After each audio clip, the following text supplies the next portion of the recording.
اب یہ جو اتار چڑھاؤ سونے کی قیمت میں ہم عالمی سطح پر دیکھ رہے ہیں، ٹیرف عائد ہو گیا تمام ممالک پر، میکسیمم ممالک کے ساتھ سچویشن ڈن ہو چکی ہے، اب آگے کس جانب یہ قیمت آپ دیکھ رہے ہیں؟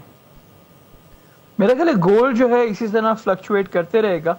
اس کے دو فیکٹر ہیں، کیونکہ ایک تو ٹیرف، جیسے آپ نے بالکل صحیح کہا پروگرام کے شروع میں کہ جو ٹیرف لگا ہے اس سے جو ہے مارکیٹ میں بہت زیادہ کنفیوژن ہے. اور اگر آپ سنڈے کی فائنینشیل ٹائمز اٹھا کے دیکھیں، انہوں نے بالکل پہلے پیج پہ لکھا ہوا ہے White House steps in after gold tariff sparks confusion in market.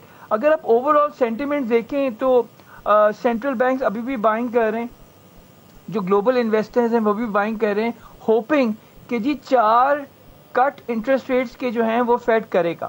اگر فیڈ جو ہے 4 انٹرسٹ ریٹ کٹ کرے گا تو اس سے ڈالر مزید جو ہے وہ ڈیپریشیٹ ہوگا، اور ڈالر جیسے ہی ڈیپریشیٹ ہوگا گولڈ کی پرائسز میں مزید اضافہ ہوگا.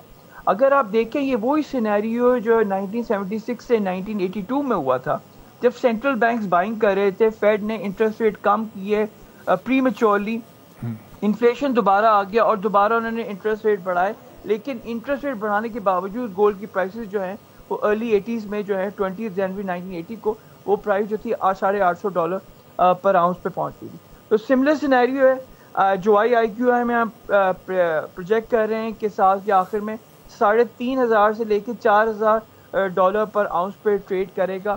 جے پی مورگن نے آلریڈی کہہ دیا ہے کہ $6000 پر آؤنس 2029 تک. تو اوور آل جو سینٹیمنٹس ہیں وہ بڑے بلش ہیں. اور جب سب سے زیادہ امپورٹنٹ فیکٹر ہے وہ ہے جیو پولیٹیکل رسک. آپ کو پتا ہوگا رشیا، یوکرین کی، غزہ، ایران، اسرائیل اور ریسنٹلی پاکستان انڈیا کی جو ایک چھوٹی سی وار ہوئی تھی، اس سے بھی مارکیٹس میں تھوڑے سے انویسٹرز جو تھے وہ انسیٹل ہو گئے تھے.